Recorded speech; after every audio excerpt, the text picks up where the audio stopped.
Happy National Championship, Draft Crafters. Hail to the victors. It's Dan, it's JP, and it's the Michigan Wolverines, your 2026 NCAA champions. Now, you said Happy National. I'm like, what is this? Are we going to start being one of those weird people that like hit everybody up? National Pizza Day. You know what I mean? Is it National Pizza Day? I don't know. It's always a national something. I think today is like World Health Day or something like that. So, I don't know. There's always a day for something. And, if we look at April 7... The Hail to the Victors is much better than anything else it could be. Right. It's World Health Day today, which is only slightly less important than the fact that, Michigan won a national championship last night.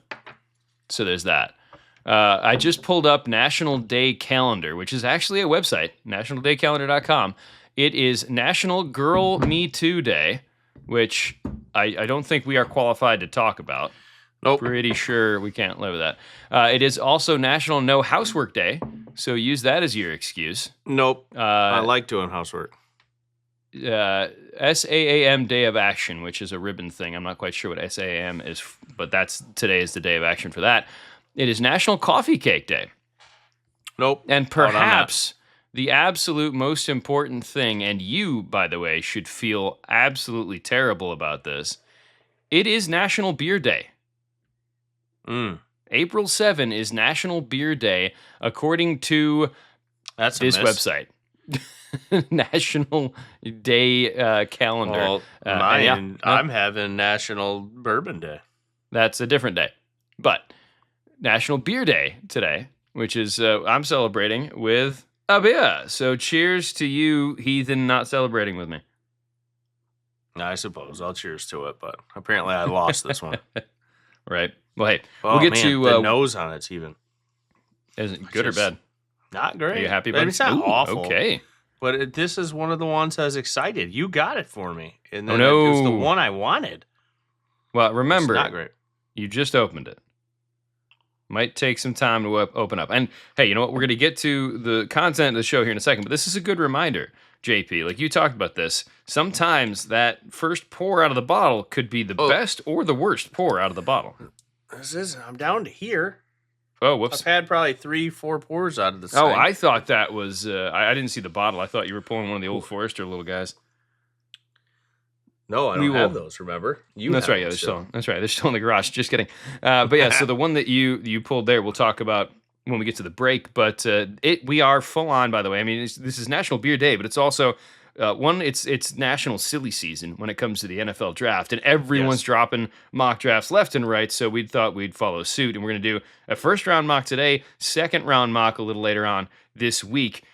But it's getting bonkers out there, dude, with where people are moving some of these guys around. You sent me the craziest one. I can't even remember it. I completely blocked it out of my Bleacher Report thing. Yeah. What was it?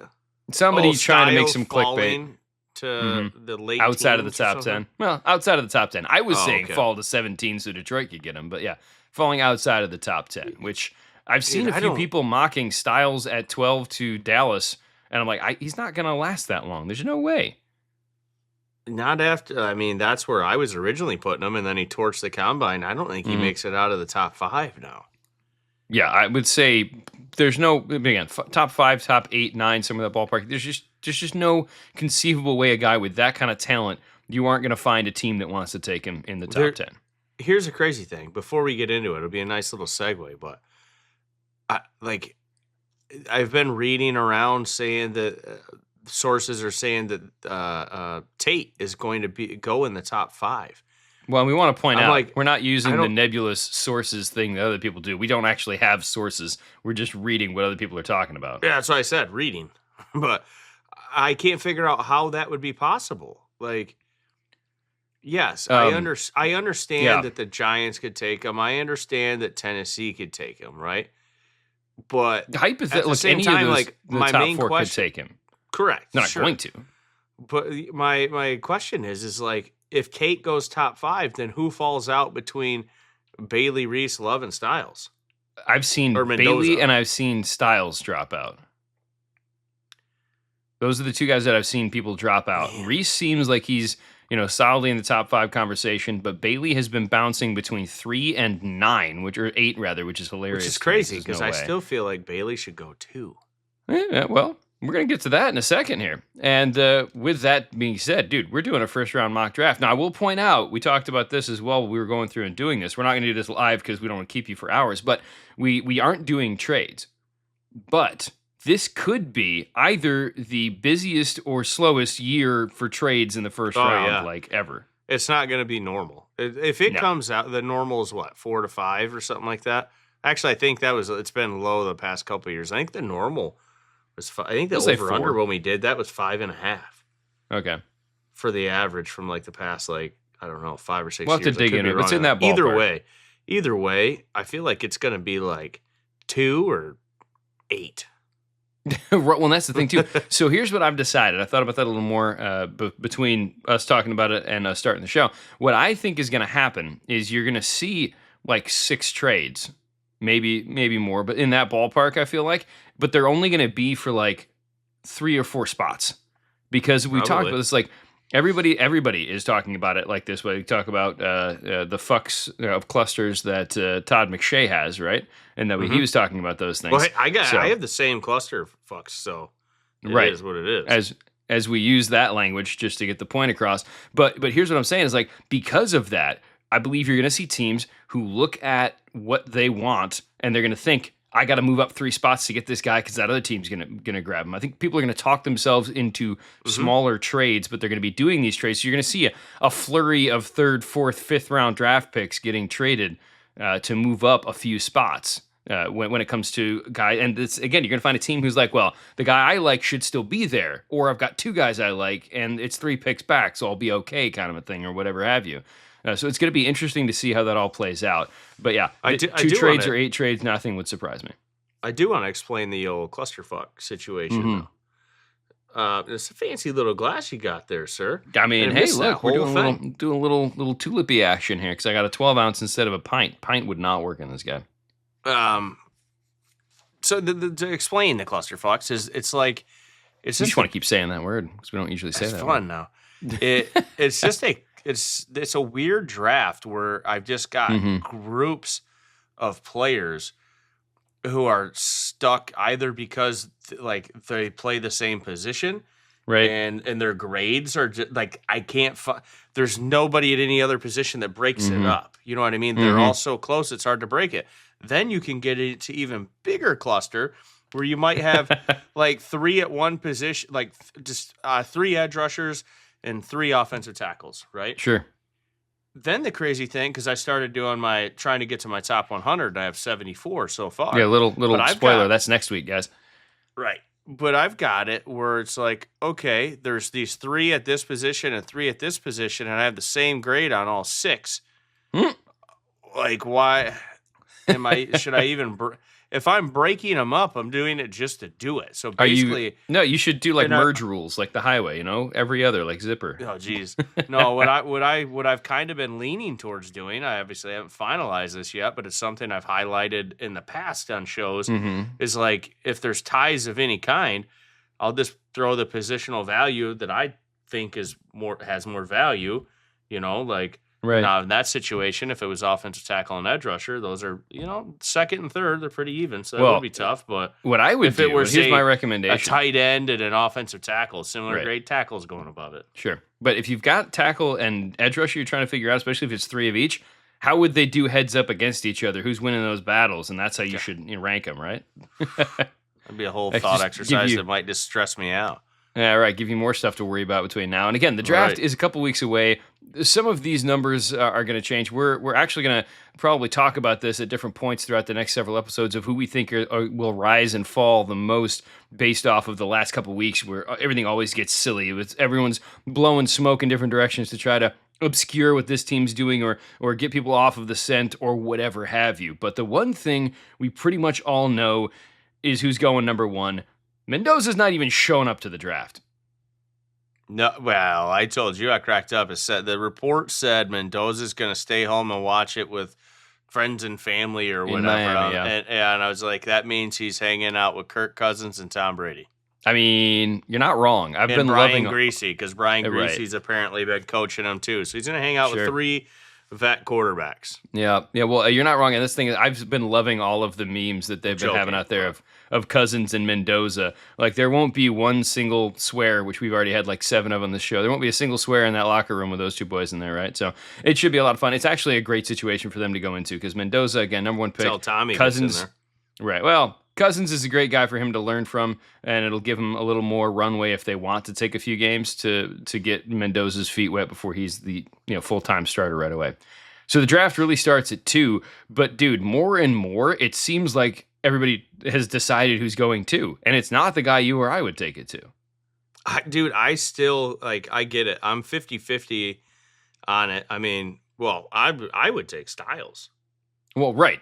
But we would take Styles or Bailey. I still think it's 50-50 between Reese and Bailey. I don't. Right. Everybody says it's favoring Reese heavily. I still don't buy that. No, and I don't think it's a heavy thing either. I think where you could have the conversation is if you take Reese, you have in your mind the positional flexibility to be able to play him at linebacker or at edge, and that gives you something to do at 16 if you wanted to try to double up. Which is why I would, if I had to do it today, I might go that route. But right. Oh, and did we highlight this is not what we would do? This is right. Being predictive. We are doing our best. Yeah, we're doing our best to guess what we think is going to happen while also factoring in guys that we believe will either be well above or well below where they are currently slotted by the time the draft rolls around, which we realize only a few weeks away, but still. So Arvell Reese is going 2. Yes. Arvell Reese is going 2 right now, even if when we do our individual final mock drafts, pretty much draft day, even if we both believe that he won't be 2 for either of us, he's 2 right now because that just seems to be where all the fire is. So what that does give the Jets is a flexible chess piece to put on the defensive side of the ball that either could be elite at 2 positions or at no position and just be really good at some other spots. So it should be fun to see how that shakes out. Cardinals at 3. Well, they were probably going to take one of those 2 guys. You can make a case for Sonny Styles here as well. They could take a Love, too. I could see Love. I bet you they would take Love over Styles. Now, I would, not me, but I'm saying. Maybe. I do believe that, because if you look at, like, you and I obviously both have our team needs, so to speak, in there. And I think I've got linebacker ahead of running back on the list. So I would take Styles ahead of Love personally. I have linebacker at 5 and running back at 6. For the Cardinals. All right, so we actually have next to each other as well. So all that to be said, the bigger need for them still, and it's funny because PFF does not have this as a need, I still believe is edge rusher, because if you look at what edge they rushers have, are 3, yes. Right, which again, I have edge rusher as their 1, and that's, we're semantics. If it's top 3, it counts, kind of what we're going for. But when you look at who they have quarterback at 1? No, fair enough. Yeah, quarterback, okay, fair enough. I think quarterback is 1 and edge rushers 2, sorry. Or I've got this flip-flop. Edge rushers 1, quarterbacks 2. That's how little I like their edge rushers. But no, it should be the other way around. So if you put it that way, though, and look at what their lineup is, yes, obviously they need a quarterback, although I'm still believing that Gardner Minshew and his jorts will tear up the desert at some point this season. It's going to be amazing. But again, oh, go ahead. Josh Sweat and Zaven Collins are your guys. You need another body rushing the passer. All I was going to say is the reason I think that it could end. Don't get me wrong. Even as a predictive one, I would still for now put Bailey here. But if you said we're going to highlight a couple things we think could change by draft day, sure. I feel like there actually is a decent amount of believable smoke, if you will, that the Cardinals could try to do what the Giants did and move back into the end of round 1 and somewhere to get Ty Simpson. Yep. But if they really think they're going to try to do that and actively make a move to do that, I could very much see them going Love up here and then to get Simpson. That way it can take a little bit of the pressure off when he does get in, because I think they would let him sit for a while. Sure. And that is a fun idea, provided you believe you can still get Simpson where you're going to get him, or what you have to do to try to trade back. Sure. What level you have to trade back in. Yeah. I could believe it.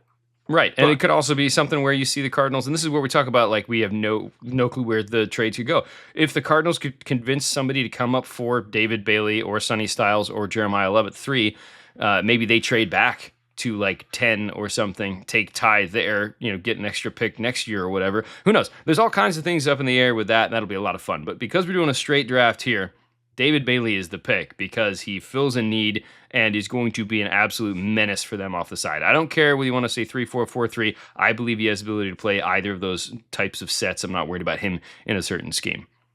Tennessee at 4.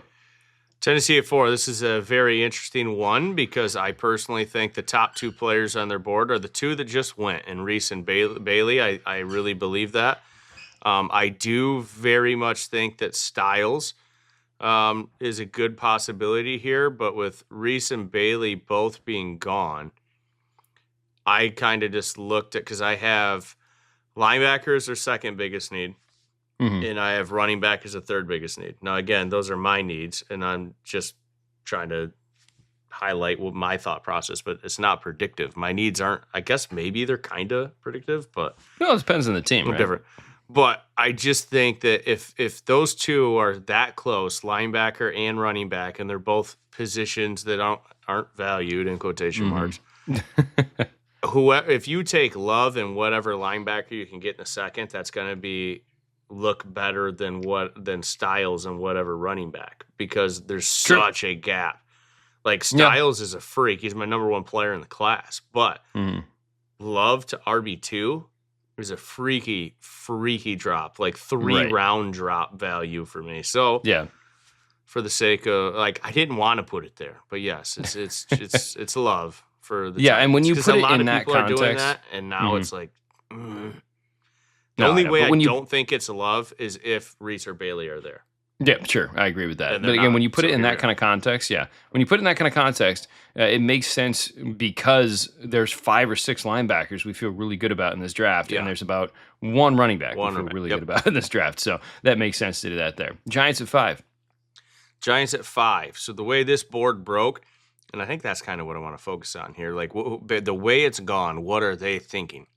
Right. And despite me, like, I mean, Jermaine Illuminor, like, they brought him back, so they must have some faith in him. So despite not me on thinking, a huge contract, but still correct, but it makes me think that they're still riding with that, at least for this year. They're not going tackle right away.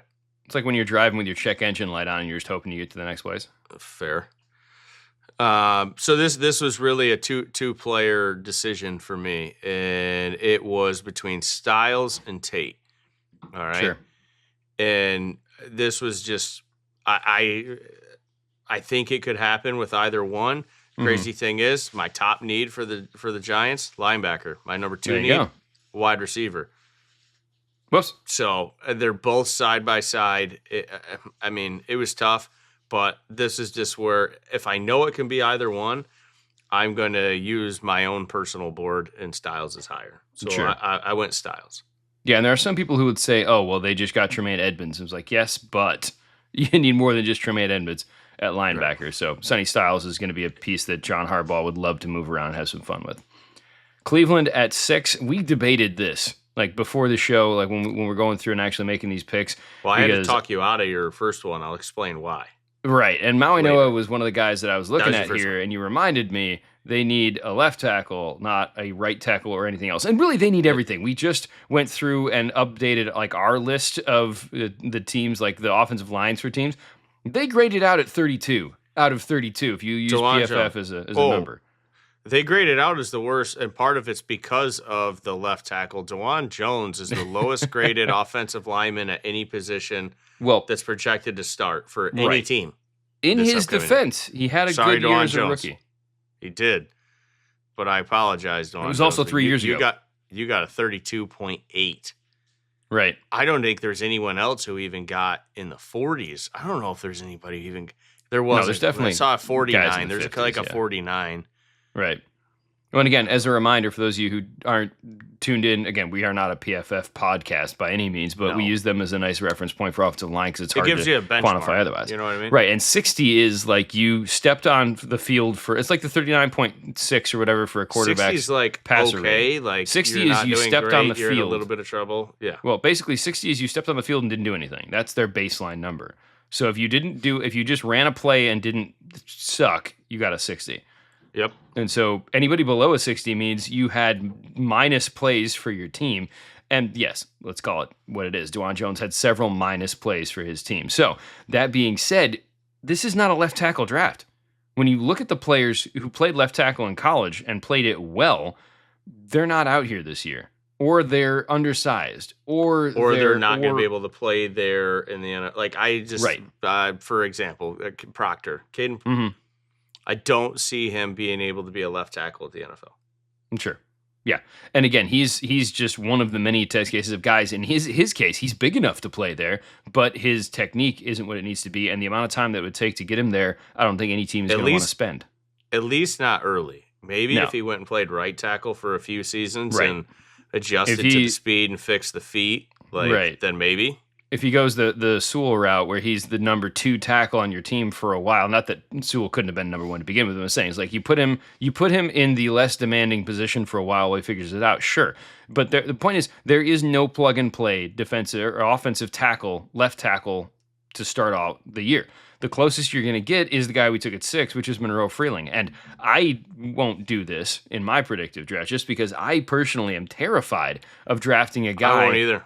Who's had a season of starting, and he's young, he's got a lot of potential, but man, put him in an ecosystem like they have in Cleveland that is dysfunctional to the nth degree.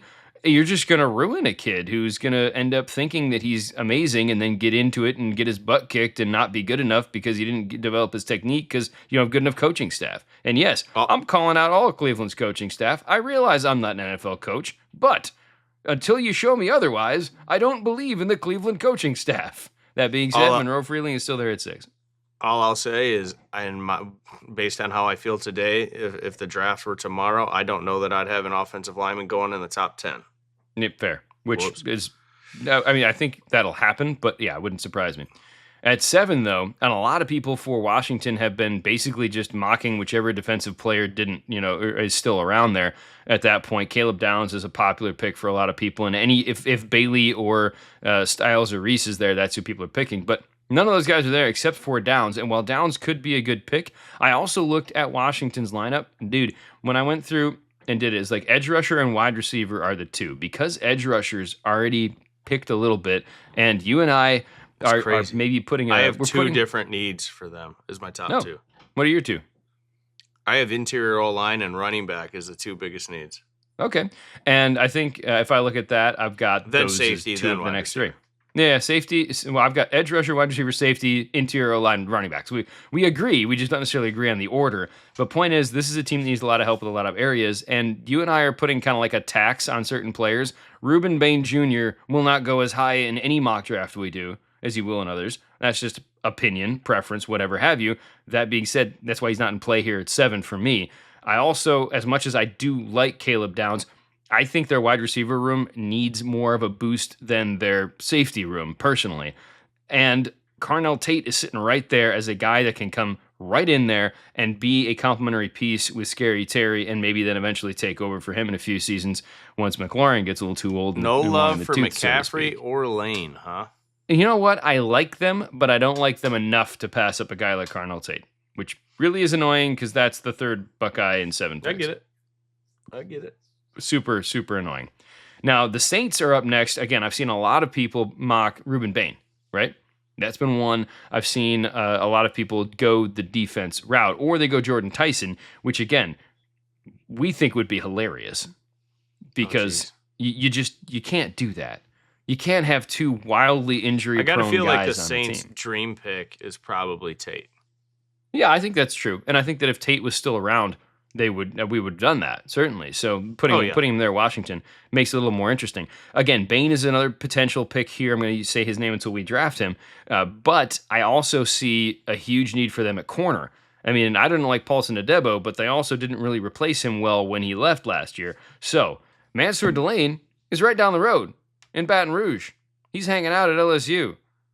He'd be a plug-and-play starter for you day one. It's my second biggest need for them. I have wide receiver and cornerback. So we're slotting him in there. He can go do some Saints action and be good to go. Kansas City's up next at 9. Guess who they could take? Reuben Bain, right? But again, what did Kansas City just lose 2 of in the free agency window? Yeah. They traded one corner, which fair. Again, Kansas City just refuses to pay second contracts to cornerbacks. I'm not saying it's wrong. It's just institutionally what they do. And so they have 0 starting quarterbacks, in my opinion, right? Or cornerbacks right now. And so if you look at it from that perspective, at some point in the first or second or third round, they're going to need to address that. Jermod McCoy just lit up his pro day, which proved everybody, I don't want to say prove people wrong, prove people right, who were waiting on him to show up, and he showed out. He did the positional drills well, from everybody said. He ran fast, he jumped high, he's back on track, and it paid off for him to wait as long as he did. It really did work out, and he's going to go 9 to Kansas City in this case. I think his window is somewhere right around here, 8-9 to 15-16, somewhere in that ballpark, is probably where both McCoy and Delane will end up going. Well, the 10 spot, while I think this pick does make sense, I'm not going to lie, I kind of just did it because we know he's going to go in the top 10, and Sure. Here we are at 10. I did put Ruben Bain here, so we won't have to hear his name anymore. But my 2 biggest needs, I have edge rusher as the 3rd biggest need for Cincinnati. But my top 2 are cornerback and safety. So, like, trust me, I was really, really thinking one of the corners. Unfortunately, they went back and back. Right. I was really thinking Thieneman here, too. Sure.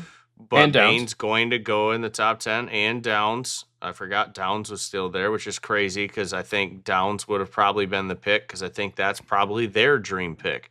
Sure. We didn't have Dingo, so we wanted to mix it up, and I don't want all these to be the same. Like, this could happen, you know what I mean? Right. And for anybody out there saying, like, they already have a lot of talent at edge rusher, well, they put a lot of capital at edge rusher. Yes. They put a high draft capital on Murphy. They put a high draft capital on Stewart. They spent, I get it, 3 years for $60 million for Boye Mafe.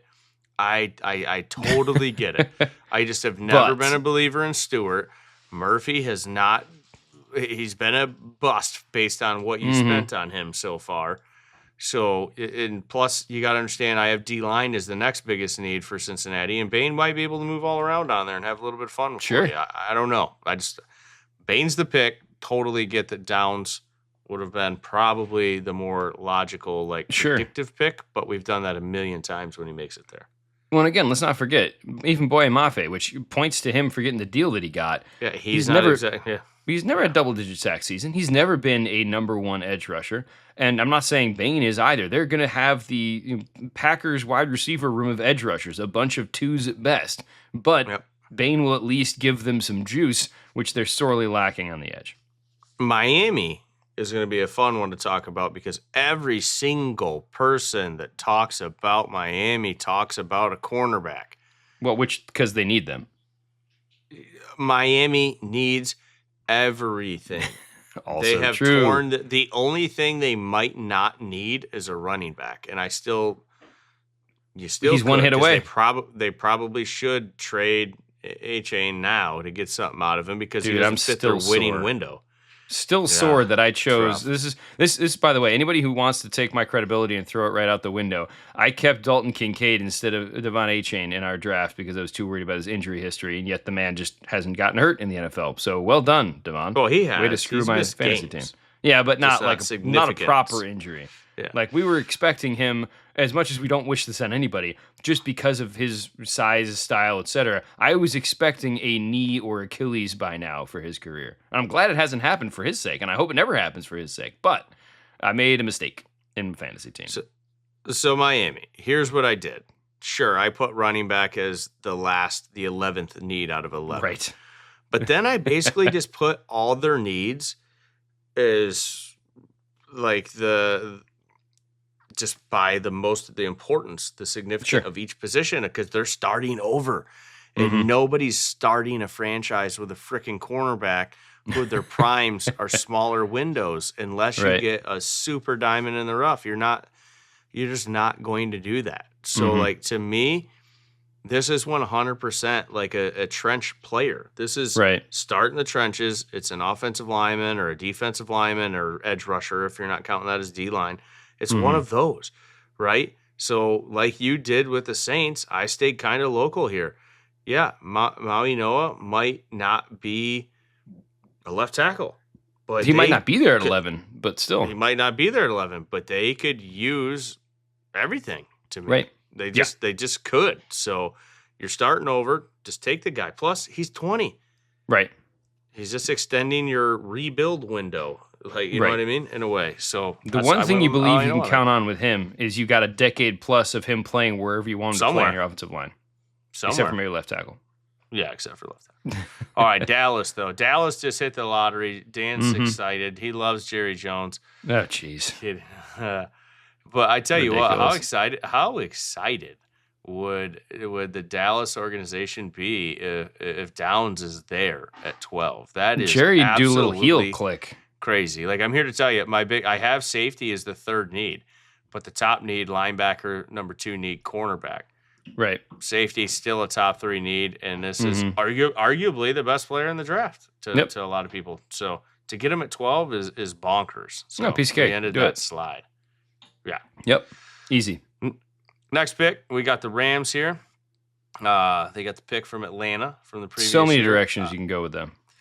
There is, but man, when I look at their needs outside of quarterback, and that's a future-ish need, if you will, the only 2 needs that I see is wide receiver, and that's only because there's some stuff Not going sure what's going on with with Puka, yeah.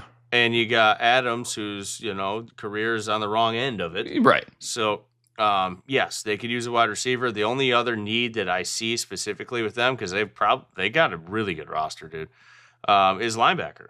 Yeah, they got some future proofing. Is all you're really worried about with them. There's no linebacker I'm taking here at 13 and a predictive mock. So here we are. It's wide receiver. So you got your choice of everybody but Tate.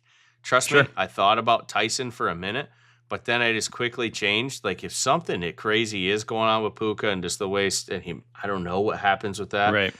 And the way Stafford plays, like that safety net, the way he's had a Cooper Kupp, he's got the Puka there when he's in LA, like just the check down, the security of like your go-to route runner guy. I went Mekhi Lemon this time over Tyson, which I think it could happen anyways, because they're pretty dang close on almost any board you go to. So Mekhi Lemon is the pick for the Rams. And it comes down to whether or not you can really, it's his hand size is the only real complaint you can have with Lemon when you think about everything else that he does. He is exactly the kind of guy that they'd want. Plus, he gets to stay home. Dude's a SoCal guy, played at USC. Oh, I didn't even think about that one. There. We got 3 low moving costs so far. Right, exactly. Helping you out, buddy. Helping out the people down there in LA, too, to make it a little cheaper to get you there. The Baltimore Ravens, man, I feel like everybody has been mocking Vega here. For a good reason. They definitely need at least one more interior offensive lineman. However, when we got talking about that, we got talking about that. But here's the thing. While they do need at least one more interior offensive lineman, what else did they lose in free agency? They lost a center, right? So they don't really have a center right now. Corey Bullock is not really a center in the sense of as an NFL center. He's a guy. He's one of those guys in the 50s. Well, barely in the 50s, but in the 50s nonetheless. Well, right, exactly. He's a guy who's played a bit, but hasn't really played much center. And that's my point. So you really want to give yourself somebody that you can have some flexibility with and a player that gives you, because look, Vega is going to be a plug-and-play guard wherever you want to put him, either spot in the line somewhere, but he's a guard. That's just what he is, and that's fine. Spencer Fano is anything you want him to be on the offensive line, in my opinion, right? Obviously, you don't think he can play tackle unless his arms are magically 33 inches instead of 32 1/8. I think he's got a shot at right tackle. I just don't. I don't know about left. I don't know. That's a scary spot over there. I understand the positions are pretty much the same. The only difference is one's a blind side. So if something does go south once in a while, you don't want to put your quarterback like in jeopardy of not being able to like defend himself. So maybe if you're, if it was Atlanta or something like that, and where'd Tua go? Not that he's going to play. Yeah, Tua's in Atlanta. They got 2 lefties in Atlanta. They're both lefty. Yeah. There you go. Fano could be a left tackle in Atlanta. I'll give you that. But they don't even have first-round picks, so moving on. No, but he can also be a center in Baltimore if they want him to be. And again, while he's played tackle, he took some snaps, and I think that teams would be confident. Again, I've said this several times, several episodes. He is the best offensive lineman in the draft, even if he doesn't necessarily have a solidified position yet. So putting him in Baltimore gives them options on the offensive line and really shores up some spots that they have some weaknesses in. Tampa. Tampa was a full-on like tilt mode here. I clearly have a top 2 needs for Tampa. It's edge rusher and it's linebacker. Trust me, I'd love to put Jacob Rodriguez here. That'd have been fantastic. Okay. Sure. I'd love to put, a Zion Young, a Gabe Akis, or a Denai Dennis Sutton, but they're just not going to go this high. They're just not. They might in your draft. They might. But I just went with my third biggest need, which is a drop-off from the first 2. I think the first 2 are much bigger needs than the third. But the third is tight end. And there's a hell of a lot of buzz that Sadiq Bey is Sadiq Bey. No, I like that. Yep. Remember him for the Pistons? Man. I bet you he could play. Well, I forget where he's at now. He was with the Pistons. He got traded, but I bet you he could play some tight end. There's a good chance. He's a thicker dude too. But no, Kenyon Sadiq. My bad. I got him going here just because, there's a lot of buzz that he's going to go on the top half of the draft. And here we are at 15. And we're trying to keep this pretty predictive, and this could happen.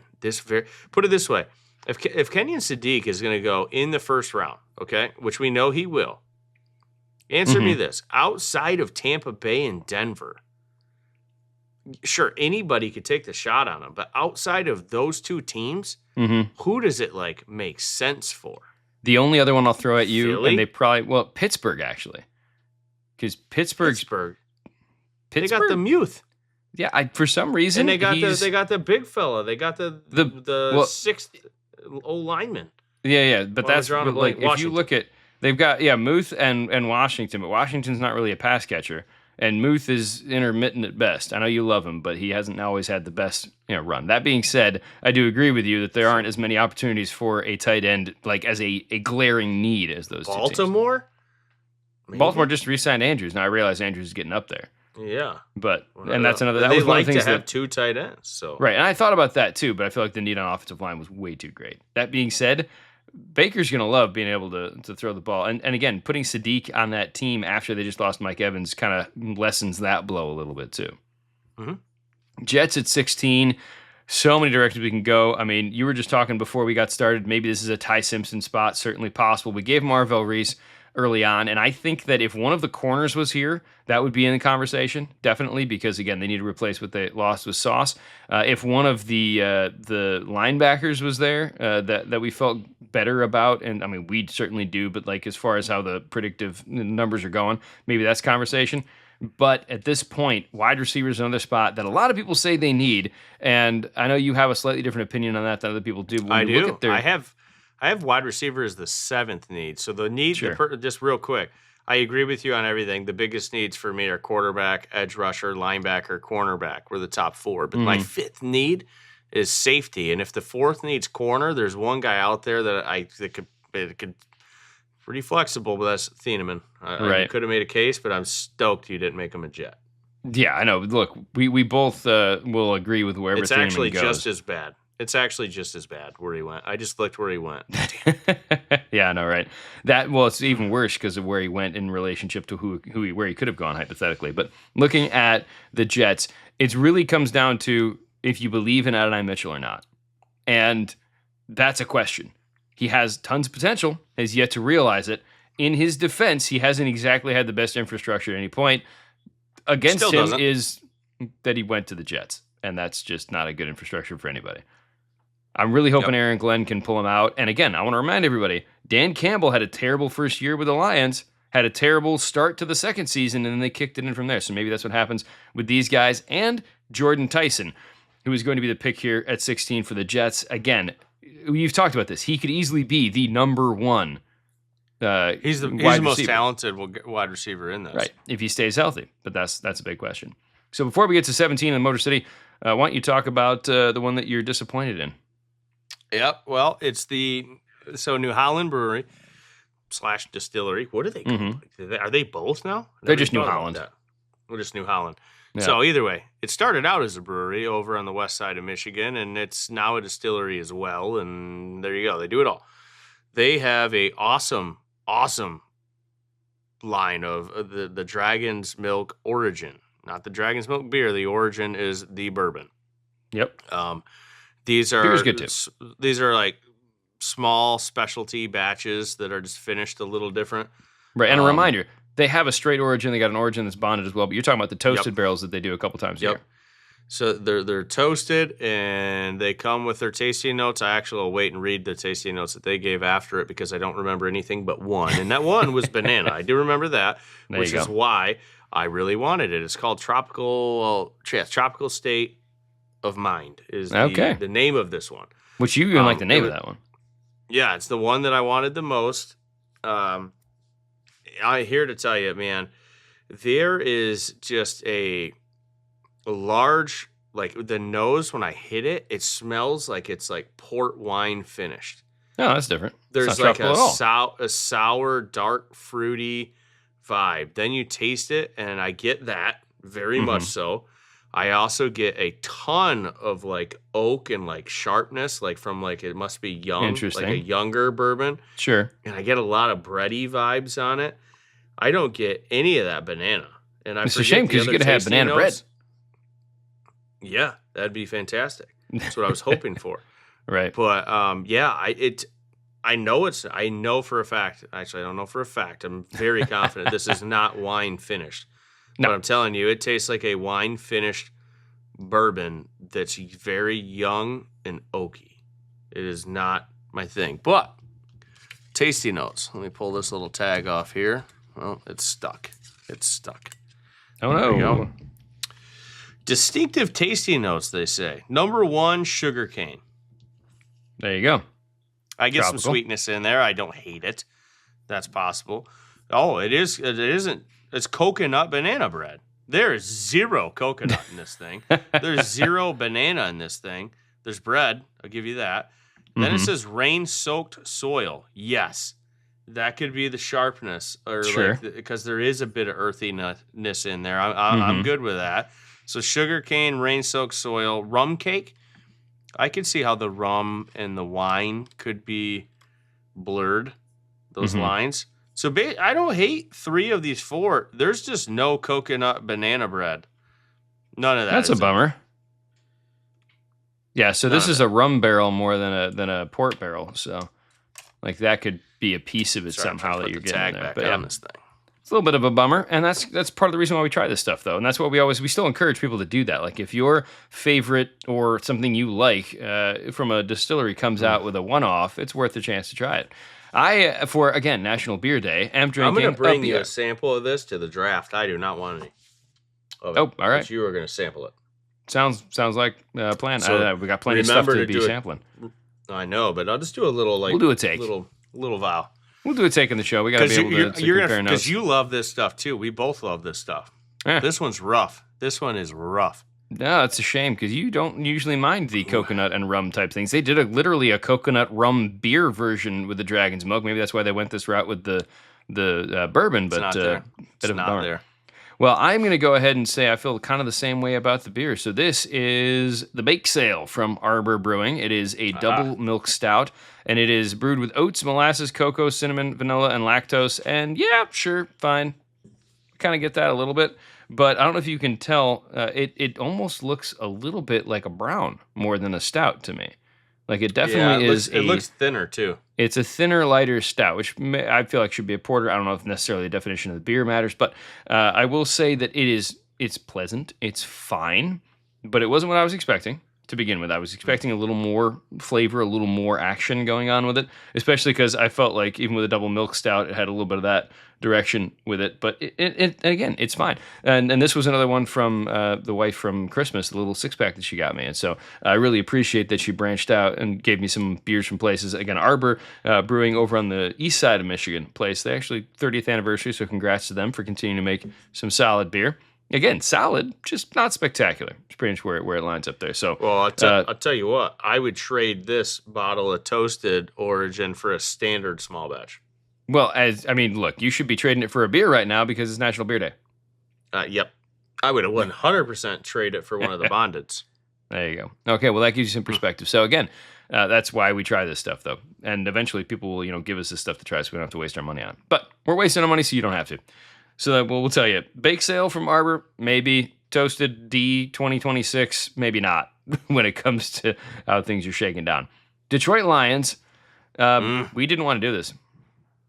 No, but I've been saying this for what, 2, maybe 3 months now. That this is, I think I'm being honest right now. Mm-hmm. Midway through the college season, I started, and let me just explain why. I've done this to you. As soon as I saw Caden Proctor Mm-hmm. for Alabama, I was like, holy cow, that guy's big. Yep. Right? Huge dude. I was like, I want to watch him. I'm curious. Right. If something does happen with Decker, they make a cut, because there's been a lot of rumors he could be a cap casualty, if you will, even though that wasn't the situation really. It kind of, sort of was. It was. They wanted him to take a pay cut. He didn't want to, so fair. Right, but if he would have stayed at the same, he wasn't going to be a cap casualty. Did they really ask him to take a pay cut? No, they did. They asked him. The rumor is they asked him to take a pay cut. Look, let's get this out of the way first off. The Lions, as much as we love them being from Michigan, being Lions fans, the way that they handle the numbers is ruthless. I hate it. Okay, I hate it. They cut Decker because he wouldn't take the pay cut they want him to, which is fair. That's business. They're trying to get $1.5 million or something back from Ragnow in his signing bonus, because they always do that with the signing bonuses. Money, dude. His body exactly. So we disagree on some of that stuff. Give him $2 million. And again, Detroit has done that. They did that to Barry. They did it to Calvin. That's just what they do, and it's disappointing that they continue to choose to do that. Do you think that changes now that Rod Wood's out? Well, once he's out, I think there's a decent chance. I think whoever comes in after him I hope will, so. will I hope hopefully the have first some thing better the context. replacement does is go, Ragnow, here's you 1.5 don't have to pay me back. Maybe that's why Yeah. Frank's pushing back for a little while. Now he's like, look, Rod, you're out soon. Let me talk to the new guy. But anyways, so I've been saying this because I watched the Alabama ball, and I know that Detroit has got a type with offensive tackles and edge rushers. They like these big, physically imposing guys who have athleticism. Leads me to the next point.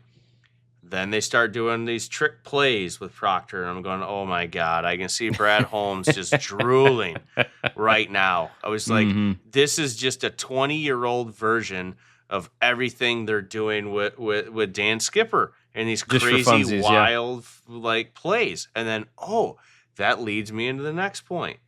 He's 20. What have they been doing? They've been getting rid of everybody. I think they're officially maybe the second or the youngest or second youngest roster in the entire NFL now. They've made it a point to get younger, right? Which they need to with the way the money's going. 100%. And then also, it seems like Brad Holmes has got a type for SEC players. Guess where Alabama's at. So here we are. We're talking physically imposing size, athleticism. We're talking trick play stuff, if you want to put that in there. We're talking youth. We're talking SEC. I got 5 reasons why I'm going, this guy is cookie cutter Detroit love. And I've been feeling that way for 2+ months, easy 2+ months. At least 2+ months, probably vocal. Midway through the season, I've been feeling this. Now, all of a sudden, over the past week, reports are coming out right and left. Detroit loves Proctor. Duh. Like, of course they do. Coming. And now I just have no reason not to put him there. I feel like now I just want to do mock drafts where I make him go before, because this is just going to be he goes to Detroit. About it. Just goes just to do a different take for Detroit. Dude, you sent me something where people talking about him maybe in the top 10 or something like that. Oh yeah, I think that was Todd McShay talking that he said that sources Todd McShay, who doesn't brag and is plugged into all the sources everywhere. Yeah. But he's saying he's got sources he trusts that says that Cleveland's really considering him at 6, which, you know what? If they believe he can play left tackle, sure. Freeling's a project too. But they need the left tackle, not the right tackle. So I would agree that they would be more likely, honestly, to take Proctor at 6 than even a Maui Noah. As crazy as that sounds, because I don't think Maui can play left. Right. That being said... Anyways, you go. It's Proctor. Right, he's the pick for Detroit. And I've said this before. If there's a spot for him to thrive, it is in Detroit because of the ecosystem that they have, because they will promote his best habits, not his worst habits. So, not necessarily my favorite pick for Detroit, but if they make it, I'm not going to be upset because I trust in the system that Detroit has. That being said... expect some growing pains wherever he ends up. If anybody has listened to the show long enough to remember Brad's, this is Brad's absolutely not pick. This is his worst case. So on draft there will day, be clips. Well, I may be like upset, especially if it works out this way, because the player that's going next would absolutely break my heart. It's probably going to be I'm more okay with Proctor, way more okay with Proctor, as crazy as that sounds, than Brad is. Okay. Yeah, we're looking forward. I see the ceiling with Proctor. Mm-hmm. I just also see the floor, and it's right. My hands it's in the basement. Disappeared from the screen here. Yeah, it's in the basement. I don't think it's been fully delved into yet. So yeah, that's the tough spot with him. But again, you have to hope that the system will help take care of that. At 18, Minnesota, break your heart, Minnesota. man. They're breaking my heart, man. It's Dylan Thieneman, my number 2 player in this draft, a guy that is the only realistic. Well, no, it's crazy. Well, because Styles is not. Well, maybe your report today. I don't know. Imagine that. No. Imagine if Detroit were picking and you had Thieneman and Styles there. But no, we're not talking about Detroit. We already did way too. Yeah, no shit. Wouldn't that? Then I would melt so down. Great. I'd flip Brad's couch over. I promise you I will have the camera with that. Minnesota, this is easy, dude. Like, I don't think he'll be here on draft day. I just, honest to God, don't. I really, really don't. I think he was such a good player. He showed out so well that he's going to go higher than anyone's given him credit for. So my mock come draft day, he will not be here. He won't even be there for Detroit. But top 2 needs for Minnesota are cornerback and safety in that order. I've already highlighted that Thieneman, while maybe can't play traditional corner, he can play either safety spot or the nickel spot. You got flexibility, have fun. Like, that's a dream pick for them. Yeah, he's basically your Cooper DeJean this year. Carolina, who we may have mixed up at one point, but decided to stick with. Oh, yeah, Carolina made me salty. So what I did I was looking at going across the line. I looked at the wrong team needs, and I knew in my mind, like, this doesn't sound like really quite feel right. Like, they just put like draft picks and money into this O-line, but then I was like, but this guy also shouldn't be here, so I went with it. So, long story short, Carolina, I gave him Vega, man. Sure. And while that Vega probably shouldn't be there at 19 anyways, so that's why I said, hey, instead of going back and starting this over, let's leave it, because it could happen, and not everybody drafts based on need. Like, if he upgrades them, and this is a value for him, he's arguably the best O-lineman in this draft. So I left it. But had we gone back, I'll just say this, I probably would have put McDonald maybe there. But even then, that's part of the reason I was okay with it, because my biggest needs for Carolina, cornerback, they're cooked. Those are all gone. Right. Safety, the top 2 are gone. While I love Halsey and those boys, they're not going this high. Running back. A bit rich for McWarren. Running back, number 3, not happening. Then my 4th biggest need is D lineman. So that's why I'm saying McDonald probably would have been the pick. Maybe an edge rusher like TJ Parker or an Akius, who I think is going to rise, or Zion Young could have been there too. But whatever. Vega, that's a value. That's a big value. Sure. So they'll find a way to make that work. Not too worried about it. Dallas at 20. Dallas at 20. Man, I still like keep going back, like thinking about like a linebacker. Can't get there, right? Cornerback still can't get there, especially with the news on Terrell with the slow 40 / messed up hamstring, whatever. Safety, just argument I just said. Just said that argument for Carolina, why they couldn't do it either. So my 4th biggest need for Dallas, and I don't know how people feel about this, I don't have a ton of faith in Steele at right tackle. I just don't. And I think I've got albeit I don't have a ton of first-round grades, but it is what it is. So maybe the positional value moves him up just outside first-round grades. But I have Blake Miller probably ranked somewhere around like 15 or 16 on my overall big board. So they're getting a value here at 20. He's a plug and play at right tackle. Well, and look, if you're looking at their grades, right, the overall, again, we're using PFF numbers, they're like 18th in the NFL right now with where teams are at with their lineups. So you want to improve that. And Miller improves that, most likely. Worst case scenario, you got Steele and Miller, and you figure out who's going to be a guard and who's going to be a tackle and go from there. So that improves their line, there's no doubt. Pittsburgh. Pittsburgh's a quick take, man. Like, sorry, Pittsburgh fans. We'll get a little bit of time back here. We're already at 54 minutes anyway, so we're saving everybody's ears. They don't know that. But here's the thing. We didn't do trades in this, right? Mm-hmm. But I feel very strongly that Ty Simpson is going to go in the first round, and if not here, when? Because the Rams are not doing it, y'all. They're all in. So who would do it? And the answer is nobody. There's nobody left that picks after this. You could maybe argue Cleveland is the only I choice. don't see it. I don't see it. They're going to It's see the what only they got with possible Sanders. Don't see it. So I put Ty Simpson here. Rodgers still hasn't signed. Mm-hmm. I've got no indication. Will Howard's, unfortunately, a Buckeye that I think I supported more than anybody else. But I don't think they He's also a even do. 6th round pick, so they're probably not going to Right. just start him. So, Although I did see somebody project like a 7-round mock, which is always a fun lesson in ridiculousness. Matt just to see Miller where people always have does people. that. Yeah. And I don't remember if it was him or somebody else, but somebody had Cole Payton going there. And so it was like, cool, you're just going to have 2 huge guys who can run the ball and aren't great passers. That sounds like fun. See what happens, bud. yeah, so But yeah, Simpson, Ty if he's going to Simpson go, there. we both believe, at least I believe, I'm not sure if you agree with this, I believe someone is going to grab him in the 20s. I don't know who that's going to be. I think it's going to be a team trading back in, but I totally agree, and I think it's going to be the Cardinals. yeah, there's a good chance that happens. And again, there's a few I think unsettled he's gonna- spots. I think he's going to end up either in Arizona or the Jets. And I know I just said Sure. we're going long, but let me explain the Jets. Why? Okay.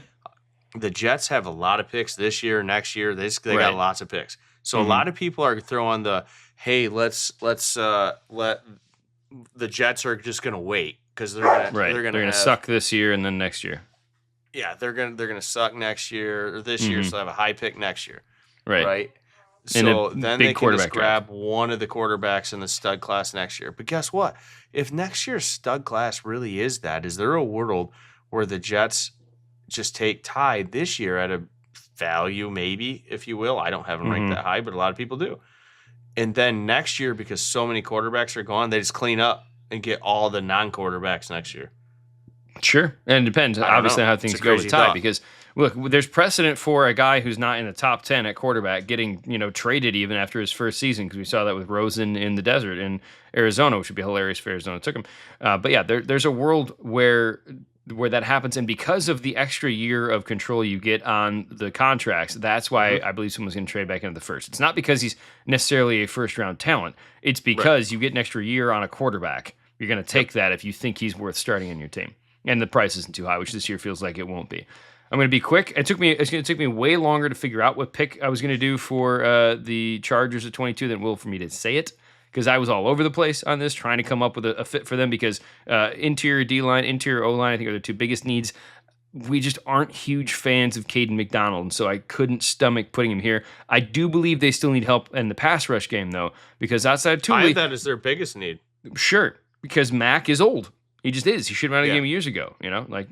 Liar, liar paraphrase there. Same so age TJ as Parker. Mesidor. Right, exactly. Yeah. We'll get to that in a minute. TJ Parker is a player who maybe not quite a 3-4 outside linebacker, but neither is Mac. So Parker can just learn from Khalil for a year and then jump in and take over from that spot afterwards. It makes sense for them. They need help on the edge. I feel like he's the kind of guy Harbaugh would like anyways. Helps move them forward. Eagles at 23. I was in the same edge rusher dilemma in my head, maybe trying to fit an offensive lineman in here for the Eagles who would either take over that one of the guard spots or next year for Lane Johnson. To be fair, I did try to convince Dan here of Max Ionacher just because he fits that mold, but I think I also kind of convinced you on the guy you ended up going with too. So my bad. And this was the other one that was in the conversation. And again, some people might not think this is the top need for Philly. PFF does. PFF has it as their top need. I think I've got it like 3 or 4, whatever. Third. Yeah. It's the third.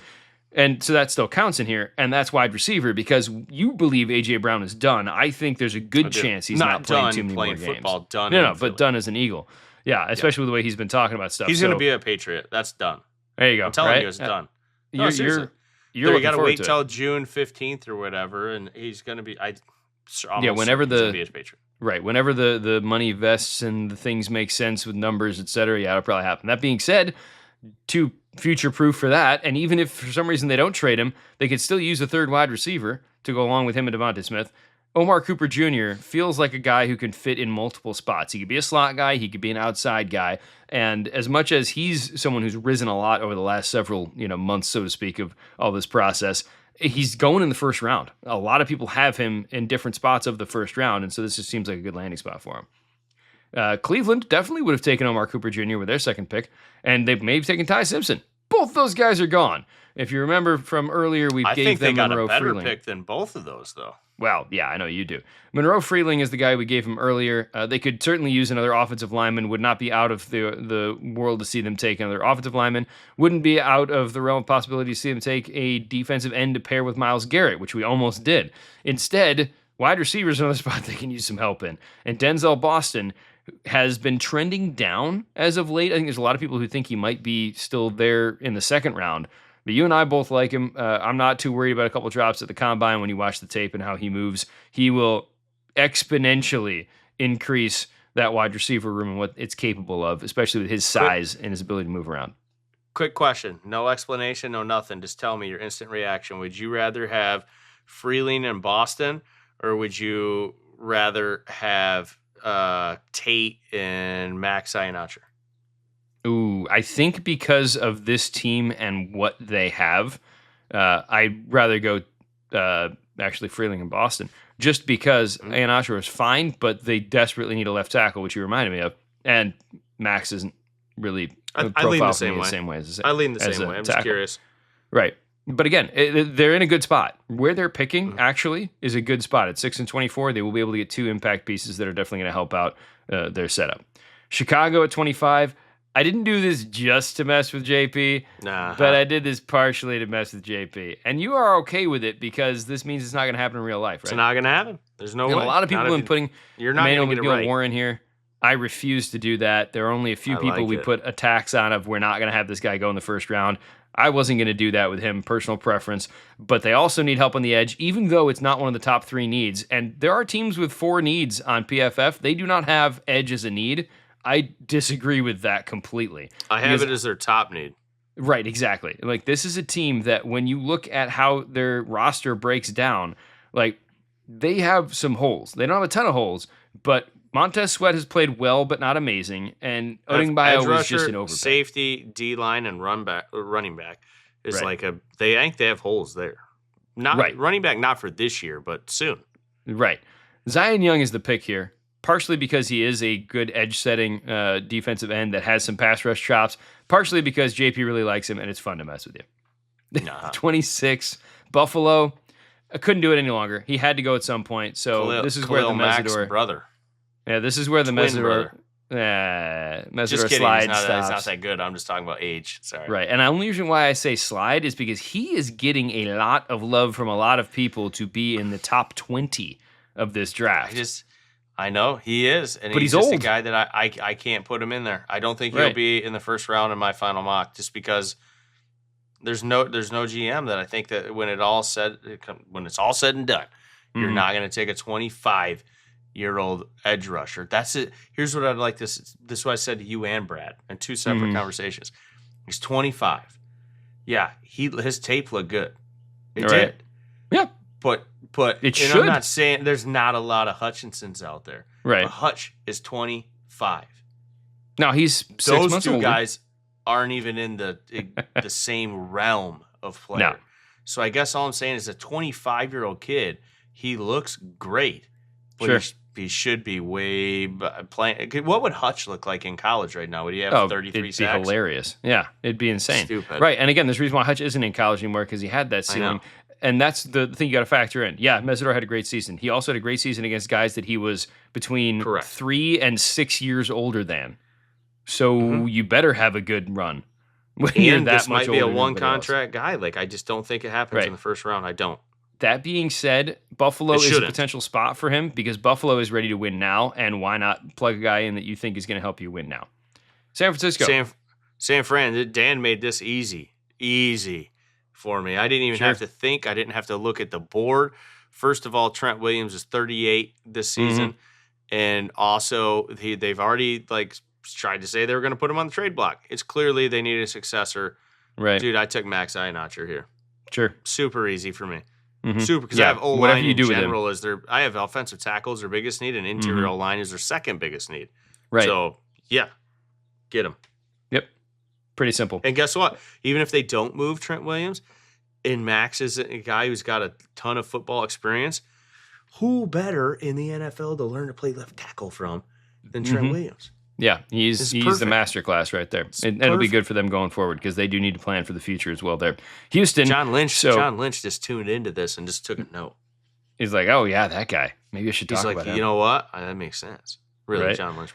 Yeah, he's a genius. I love John Lynch. He's our Houston. He knows. Houston is a team we've been talking about forever and a day, saying, what's their first need? Offensive line. What's their second need? Offensive line. What's their third need? Offensive line. So what are we going to do? Give him a defensive lineman. What? Hey, to be fair, I have D-line as their biggest need, and then tackle and interior line is a second and third. Yeah, and I think I have D-line as their third biggest need after interior and tackle. Okay. And again, they put a lot into the offensive line this year, believing that they will have some of that stuff sorted out. I am still expecting them to take at least one or two offensive linemen throughout the course of the draft. That being said, with the way this board is broken down, Caden McDonald just makes too much sense to take at the 28th pick because they have two spectacular edge rushers. Now they need someone in the middle eating up space. And while we don't believe Caden McDonald is really a first-round draft pick, when you look at the fact that he is a two-down player that might give you a third here and there, it's still the need that they have, and we're at the back end of the first round, so screw it, right?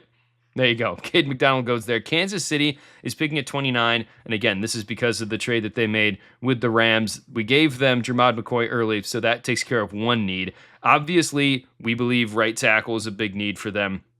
They finally got rid of Javon Taylor, but I still don't believe that when you look at the way that line is set up and Pat Mahomes coming off an injury, he's going to want some help, and I don't feel like Jalen Moore, who has never been a starter consistently in the league, is the guy you want to have there long term, but most of the tackles were already picked over, so this is Caleb Lomu maybe, but also they need help on the edge.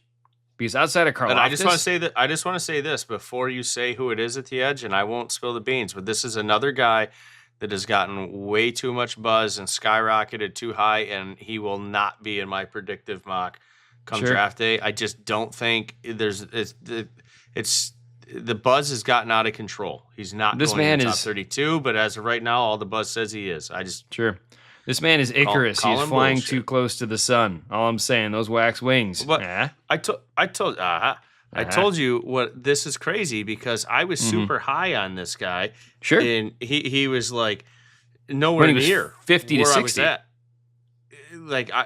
Yeah, but I'm saying like, dude, I really like this guy, and he kept moving up because like nobody talked about him.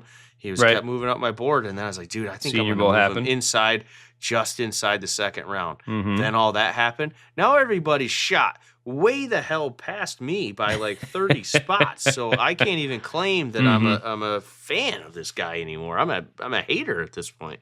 Well, right, and you're not a hater because of him. You're a hater because of where he's going. And he could go anywhere between now, well, maybe probably mid-20s and mid-50s, depending on how things break for him. But the way the trends are going, Malachi Lawrence looks like a guy who is going to go at the end of the first round, maybe the top of the second round. And again, he is a, quick outside edge rushing threat, and Kansas City needs that.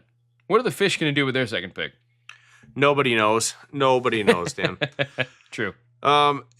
This is another one where I'm not going to lie. This guy's probably based on the buzz. He's going to go in the first round, and some people like to give the Fish this position all the way up at number 11, and I just don't see it because I think you got to go in the trenches. I mean, if it were me, I'd probably be going edge rusher at this point and taking one of the values there.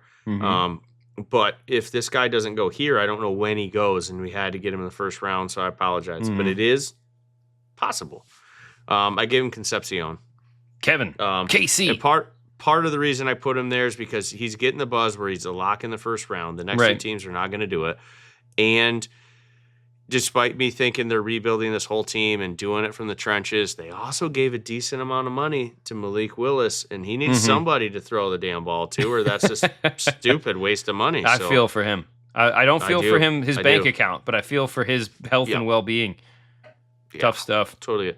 New England, though, this is a guy that Dan and I were going round and round and round and round. This is your pick. I do. It is my pick, but it is predictive of by the time draft day rolls around. Maybe not necessarily here, because I almost think that Carolina or even the Bears are a super likely pick for this guy. He's going to do it. And Dan he's giving me all these things. He's ranked like 40 spots lower, literally on every board. I'm like, I don't care about your boards today. Tell me where they're at on draft day. I know. But it's Gabe Akis. I gave him to the Patriots. And I didn't do it just you because and Todd it's the McShay. Patriots. And McShay actually had him going at 29 to Kansas City. So I have him as the 18th overall player on my board. I wouldn't be mad if Detroit took him at 17. Sure. Ooh, I think I'd prefer him over Proctor. The only reason I wouldn't is because at 50, I know you can still get a lot of good edge rushers. Right. You get Dennis Sutton. You could get more. There's lots of guys there. There's not guys. Tackle's going to be picked over by that point. Yeah. Agreed. All right, we're going to wrap up the first round with Seattle, and man, I was all over the place with this. You can attest to this today because they could go corner here. They could go, some people say wide receiver for them. Obviously, interior offensive line is still probably a need for them. And so there's a conversation of guys like Basantis, Pregnan, whatever. No, I think edge rusher's the pick based on how the board broke. Like, there's I don't think he was. Also, I wanted to sneak this guy into the first round. I know you don't think he's a first rounder. Oh, this is your pick. No, exactly. I do. No, he'll be going in my first round. I don't personally have him in my top 32, but I think he goes in the first round for sure. Sure. And again, he is the other outlier edge rusher. If you haven't heard, we haven't said his name yet, obviously. But Cassius Howell, short arms, everything else about him is amazing. If he had the size growth that Spencer Fano did in his arms since the combine, we'd be talking about him in a different light. But because he's got the short arms, there is a concern for him, big picture, with the way that the NFL looks at guys, and he is a physical outlier, but he's also just a physical freak and just is an absolute Tasmanian devil out there. And I expect to see that tornado whipping up a whole bunch of nonsense up in the Pacific Northwest, because Seattle just made their team better, giving themselves some juice on the outside. I like this pick for them. Because they're not in bad shape with their edge rushing, but they're getting older, right? Lawrence is fine, but he's in his 30s. So you need to have somebody else to come in, learn from him, and take the mantle going forward. That's all we got for the first round. We got a second round coming next time. So I guess what I want to ask you right now is, who did we mess up or miss in this first round that we're going to end up taking care of at the start of the second? Carolina. I mean, I don't know that they would have gone interior line per se, but I was talking about players, but yeah. Oh, who did we not have go? Mm-hmm. I'd have to like flip over to my big board. Predictive or like my. Well, a little bit of both. Like obviously, we have a Keldrick Falk rule, so we didn't have Falk go. Avian Terrell didn't go. You know, I love Rodriguez, Terrell's hurt. Falk. I'm nope. I'd say Emmanuel McNeil-Warren. I love Caleb Banks. Denai Sutton. McNeil-Warren, he's probably the biggest miss. I think he does go in the first round. For sure. And I don't personally want him to go in the first round, but I know a team's going to take him. I think the other one that is going to raise some eyebrows here and there. Lomu was a big one.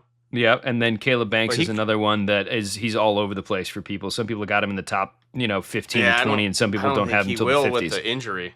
Agreed. I don't think he but that's where it gets fun. So, real quick before we wrap up, do you have any mocks that you want to mock right now? What's the most ludicrous thing you've seen, aside from people thinking Sonny Styles is going to drop out of the top 10, that you've noticed lately? Oh, geez, you were telling me about it, and I was laughing about it. I don't know which one it was. I haven't looked at any mocks. Well, it was Sonny. I was trying to wait till we did ours, right, and then go look at mocks. Well, Sonny Styles was that bit, right? And I don't know if I texted you or sent you something else as I'm pulling back up here. But that was the big one, was obviously somebody thinking Sonny Styles is somehow going to drop out of the top 10. And I just can't imagine like that would even be in the realm of possibility when you talk about a player at his talent level. It's just not going to happen in today's NFL. There are too many creative defensive coordinators that will find a way, even in the top 10 of the draft, to use him. So it's not happening.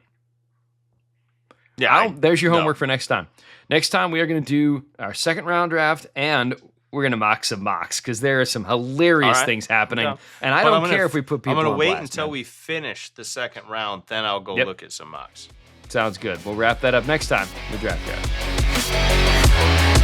Guy.